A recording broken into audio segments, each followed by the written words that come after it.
Ah, Magandang tanghali po sa kanilang lahat.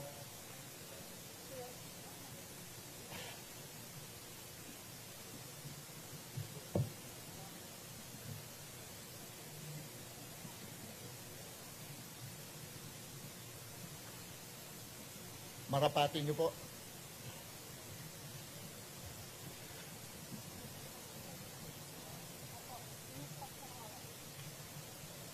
Habang nakatayo ako sa harap ninyo po, isang dedikadong magiging lingkod bayan at nakatuon ako sa pagtugon sa mga pangunahing issue ng humahadlang sa ating mahal na Pilipinas.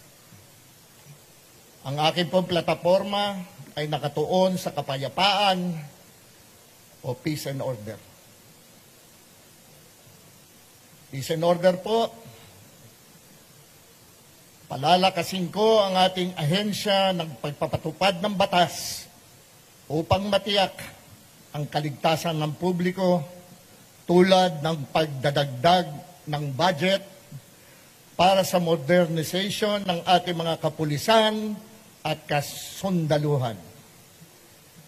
Itataguyod ang mga programang nakabatay sa komunidad upang mas mapalakas ang kooperasyon ng publiko at pribadong sektor para sugpuin ng kriminalidad at susuportahan ang mga epektibong programa sa rehabilitasyon ng droga upang mabawasan po ang krimen.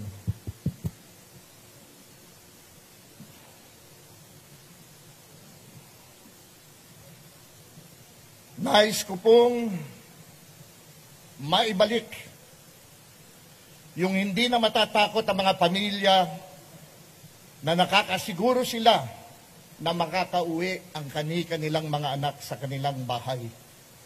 Na hindi makikidnap, hindi magagahasa, hindi mapapatay.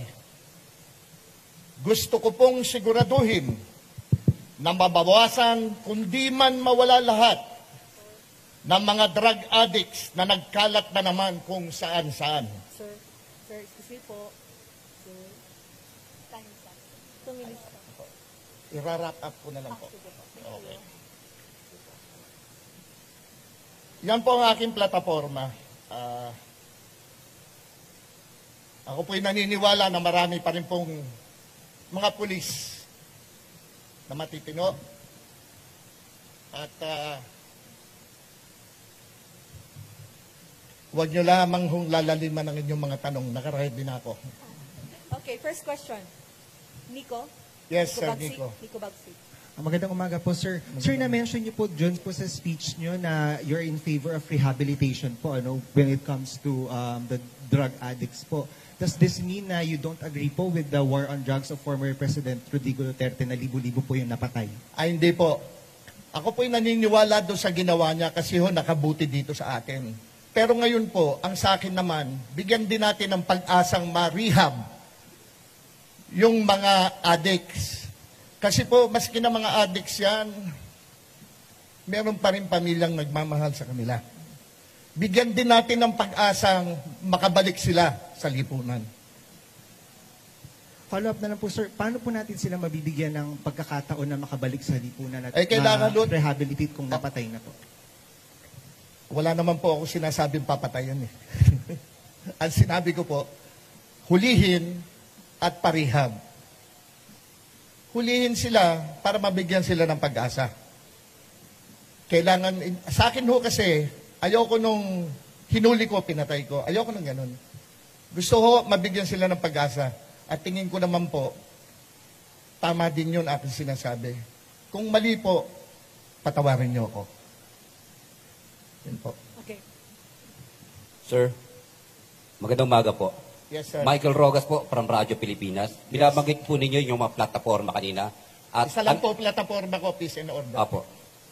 Sir, bilang po isang artista, meron po ba kayong kakayahan na gumawa po ng isang panukalang batas para ho sa ganun ay ma-draft po at maipasa sa Senado ito po mga binabanggit po ninyong plataforma na ito? Opo. Bakit naman po hindi? Yun nga po ang nakakasakit minsan. Kasi po, ang tingin sa lahat sa amin, kami mga artista lang.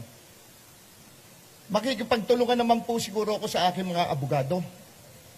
Makikipagtulungan naman po ako sa kapulisan, PIDEA. Lahat po yan. Hindi ko naman po aakuin lahat siya na gagawin ko na agad na batas. Kailangan po, meron akong oras din na makapag-usap sa kanila para maiayos ko ang dapat maayos. Sir, follow-up question lamang po. Opo. Aside po sa pagiging artista, ano pa ho yung inyong experience na maaari pong maging batayan ng mga botante para po kayo ay iboto?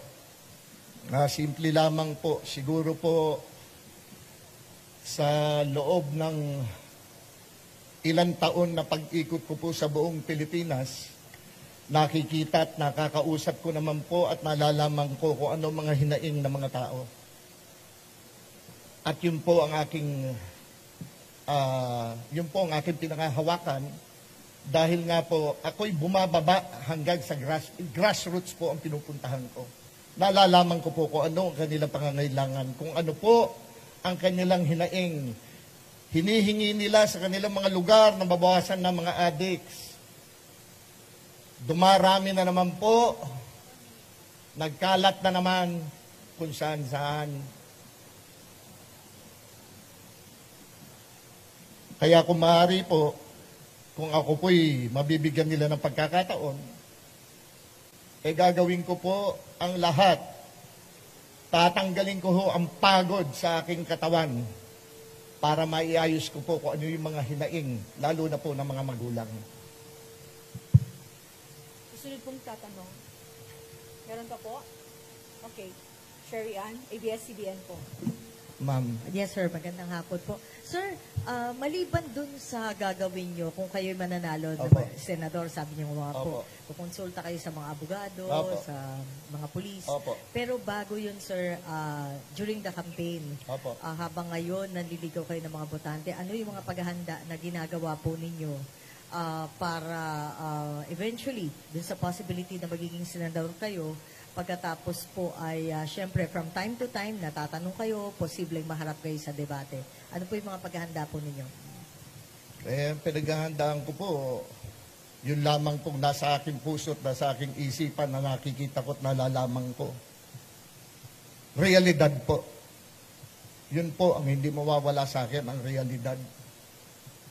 Kasi po, nagkalat na naman ng korupsyon dito. Pagka ang korupsyon po nandyan, ang krimen po hindi mawawala. Kapag ang korupsyon po nandyan, lalo pong maghihirap yung mahihirap. At kapag ang korupsyon nandyan, mapupunta na naman at maiisip na naman nilang bumalik sa droga. Kasi yun ang pantanggal ng kanilang pag-iisip sa kanilang kahirapan na nangyayari. Sir Philip, ano yung main motivation ninyo? Bakit sa dulo, naisip nyo magsesenador ako? Bakit hindi ibang posisyon na mas nakadirekta sa tao? Bakit po Senado agad? Ang totoo po, mga tao po ang nagsabi sa akin tumakbo ko senador.